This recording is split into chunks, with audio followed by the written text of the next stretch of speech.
go by Naturally Driven on all social media. I'm on Facebook, Instagram, and I also do YouTube videos. So I am a licensed hairstylist. I've been licensed for 11 years now. And I also make my own hair and body butter. And I also make YouTube videos and tutorials.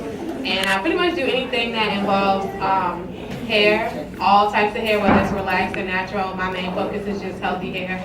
I love protective styles and stuff, but the biggest, most important thing to me is that when you take your wigs off or your braids out, your natural hair, you should have nice, healthy hair. So that's pretty much what we're going to talk about today. In 11 years, I have learned a lot and seen a lot, and I get asked two main questions from almost anybody that comes to me for hair advice. And so pretty much I'll just, I guess, talk about those two things. I'll tell you about my butter, and then I'll just open the floor up for a Q&A for anybody that wants to ask questions about their hair. So to go along with this theme, wake, pray, and slay, when you think about slay, you think about your hair, your appearance, and whatnot. So one of the first questions I get asked is, why has my hair stopped growing? And people don't know, but your hair never stops growing until your blood is done pumping in your veins. So pretty much your hair won't stop growing until after you're dead. So I guess the next question would be, okay, if my hair is still growing, I'm not seeing the length, I'm not seeing the retention. Most people say, oh, my hair stops at my shoulders, or it stops, below my ears, it hasn't grown past there and forever. So the problem is you're not holding on to that length retention. Your hair is just stagnant. And normally it's a couple of different reasons for that. The main reason is that your rate of growth, your ends are probably breaking off quicker than your rate of growth. The average person's hair grows about 1/2 inch a month. And that's just average. That doesn't mean that everybody's hair grows the same, but on average that's, the normal. So in a full year you should have 6 inches of growth on your end. A lot of people don't see that. So the number one reason for that, like I said, is your ends are breaking off quicker than your roots are growing. So why is that? The top 3 things that I typically see are poor protective styling, meaning if you're wearing braids, you're adding too much tension to your braids, your edges, they're breaking off, or you're not properly moisturizing your hair, or it could be medication that you're on, blood pressure medication, or just a vitamin deficiency. As we all know, since this is a healthy expo or healthy forum, we know that everything that comes out of us is a direct reflection of what we put inside of us. So if you're on, for instance, like I said, blood pressure pills, I see that a lot. A lot of women have breakage at their crown. They don't know why. And then when I ask them, are you on any medications, that's usually what it is. So if we go back to the poor protective styling, like I said, excessive tension, or just not properly moisturizing your hair, the next question I get asked is, why is my hair so dry? I'm constantly putting grease on it or oil on it or just product on it. I'm not seeing any results. And so then they get upset because you have a closet full of products that you can't use that don't seem like they're working. So I'm just going to pose a question to the floor. If you want to answer it, then you can just shout it out. What do you guys think is the most fragile part of your hair? Your edges. Your edges? Your edges. Okay, that could be true.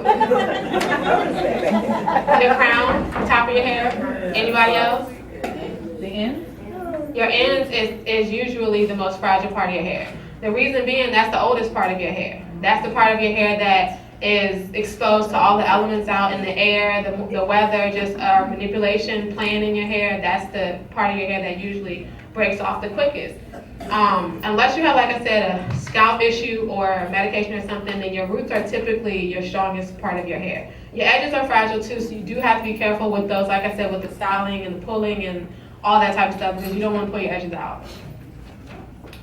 So if we go back to our ends being the easiest part of our hair to break, that should be the part of our hair that we pay the most attention to. Most of the time, when you shampoo and condition your hair, where do you focus your product? Exactly. So you're focusing your product on your roots and your ends are just getting the leftovers. You kind of want to switch it up. If you focus putting your products on your ends and then just letting the remainder go onto your roots, I think you'll see a way big difference.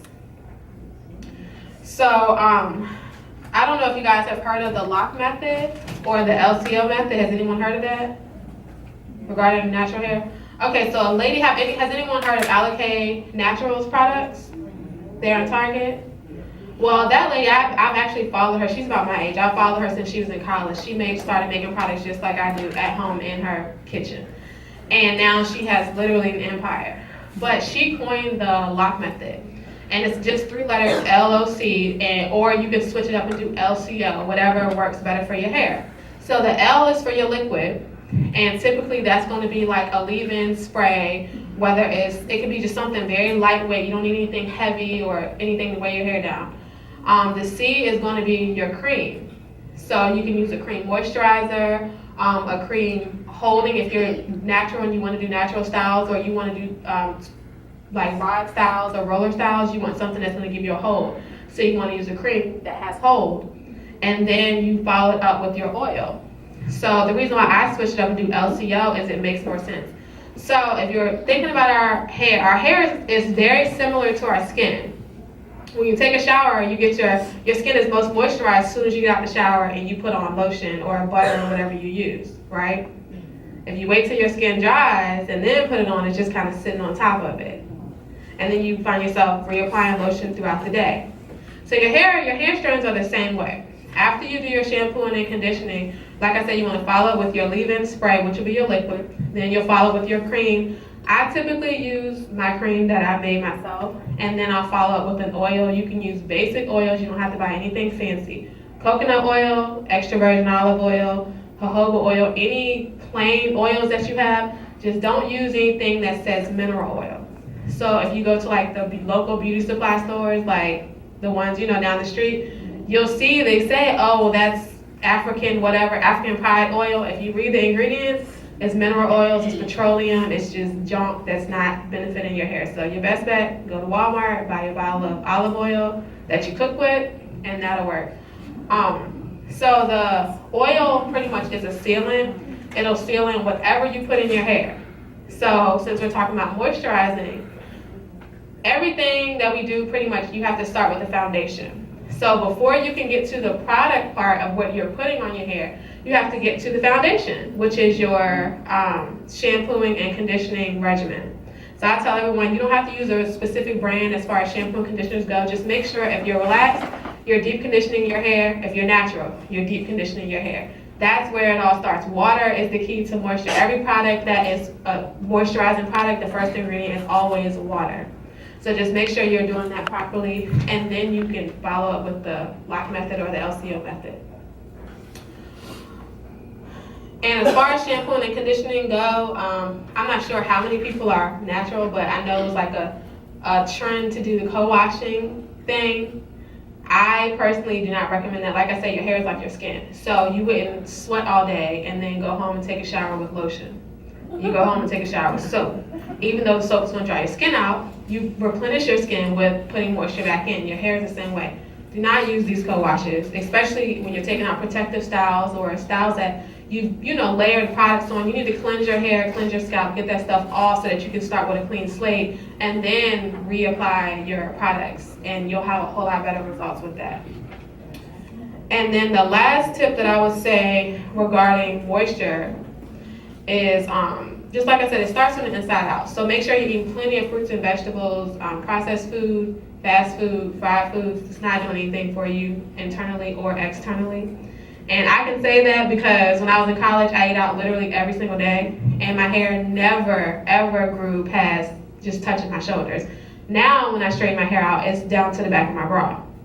So, and I have completely switched up the way I eat. I'm not a health freak by no means. I love fried chicken just like anybody else, or other things, but you have to be careful what you put into your body. Just make sure you get those fruits and vegetables and water. Sodas, juice, that stuff, it tastes good, but it's not doing anything for you. So if you want to see a different change on your outside appearance, then start internally. Even with the hair pills, I know people are like, oh, I'm going to take hair vitamins, this and that. That stuff, I'm not going to say all of it doesn't work, but if you're seeing growth, 9 times out of 10, it's not because of the vitamins.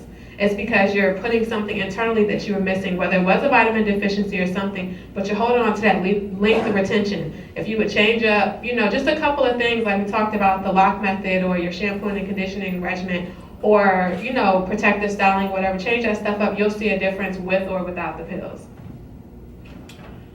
And just a couple of foods that I, you know, recommend. I've done, you know, just looked up some things. Eggs are great for protein. And the yolk of an egg. I know most people are like, why would we eat egg whites? The yolk of the egg is actually very good for your hair. You can eat it, you can put it on your hair. It's very good for your hair.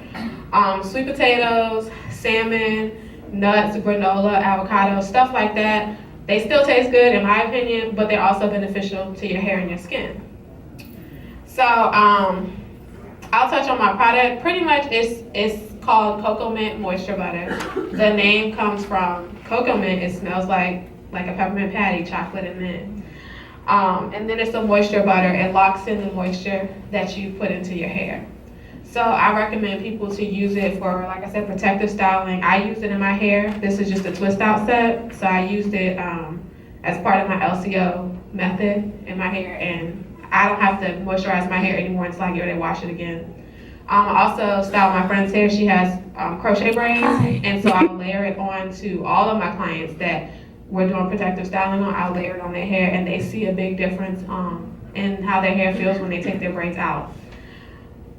And you also can use it on your skin or just different scalp issues. I've had clients that have eczema in their scalp, and they told me, like, they'll just text me like, oh, well, like I had one lady in particular, she used it for a couple of months. She had to literally wash her hair every 2 days, and now she can go 3 weeks without having to wash her hair. And that was just, she said, I asked her if she used anything else, and she had been going to a dermatologist, nothing they gave her worked. And men can also use it on their face, as far as, like, you know, razor burn and stuff like that from shaving every day. I've seen results with the butter on men, like I said, on their face, on their beard, on their head. And then just dry patches on your skin or whatever. So it's just the all over butter. It's organic. There are no chemical preservatives whatsoever in it. So there's nothing that can harm you unless you're allergic to, like, coconut oil and stuff like that. So I hope I didn't speed through it, but I wanted to kind of open the floor to anyone that wants to ask any questions related to their hair. Yes, ma'am. Since nobody's asking questions, I am currently natural. I do miss my creamy crack, but for whatever reason in my mind, I think that I have Caucasian hair, and I wash it daily. But I do condition it. But I do wash it like almost every day. Am I hurting myself by washing it every day? Yes. Okay.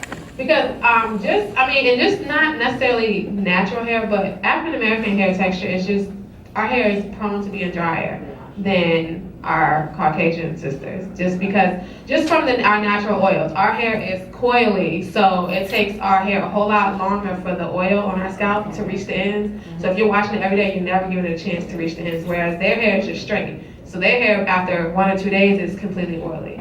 So you're just stripping it. If you're washing it every day, you're just stripping it.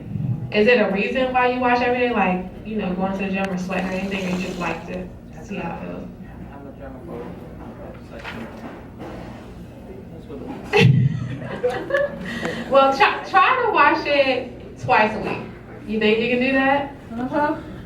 Yeah, try that. But yeah, if you're washing it every day, you're not getting any type of benefit from that. Any more questions? I saw somewhere, I read somewhere that washing every day, when you can wash it, and then if you feel like you need to condition it, between just use conditioner and not use shampoo, just condition your hair?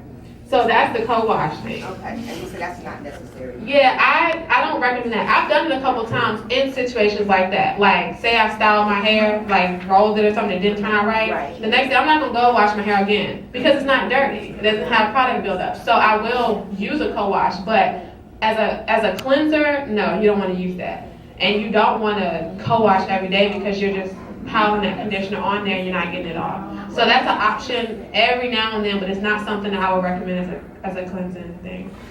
What recommendation would you give to someone who is cold and swimming? Swimmer, first wear a swimming cap. And I know even with a swimming cap, you get water under there. So I tell people, if you're a swimmer, you swim every day or, you know, so many times a week, layer conditioner on your hair before you put your swim cap on, and then put your swim cap on, and then you can go home and shampoo it. always use, they have shampoos for, Like swimmers, yeah. yeah, that you can get that chlorine I out. was just asking, because the shampoo for swimmers is primarily white hair, straight hair as opposed to. You can, I mean, shampoos, and I know some people are like, oh, I only stick to this brand. Shampoos are kind of, it's not you don't have to use a specific thing. So, with those chlorine shampoos, sometimes you'll notice, like with our hair, your hair feels a whole lot rougher after you use it. So then you just have to double up on your, so if you're gonna do your deep conditioner, throw some oils in there with it, so that you'll have extra moisture.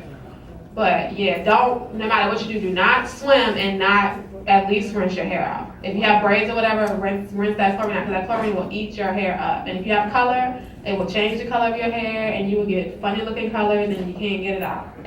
So, anybody else?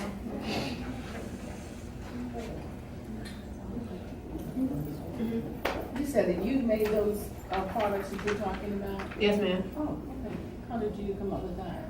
Like I said, I love natural hair, so probably, this is 2018, so probably like in 2012, because I've been natural since 2009. So, I was noticing with my clients, we were doing the crochet braids and all that type of stuff, and they still were saying, well, my hair is still dry, it's super dry when I take it out after 2 months. So we were switching up, just using stuff in the store, and still nothing was really giving me that satisfaction. So I started looking up organic stuff, and like I said, I followed Alec Naturals for years, and I knew she did stuff in her, her kitchen and her bathroom and stuff. So I started experimenting with stuff, and I would use it just on my personal clients and my personal self. And then one of my clients, she was like, well, go ahead and put it out there, because if you don't, I'm gonna take your recipe and I'm gonna go use it. So, but she really wasn't gonna do that, but it was just a push to, get me out there. So that's when the chat started, just from put it on my own hair. And then people ask, if they like your hair, what did you do? Is that a wig? And I'm like, no, it's my hair. I just did put something different in it. So, anyone else?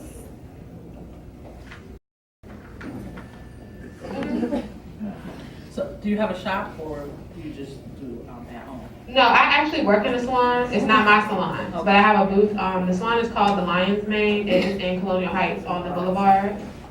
Yeah, so I'm right there in that little shop.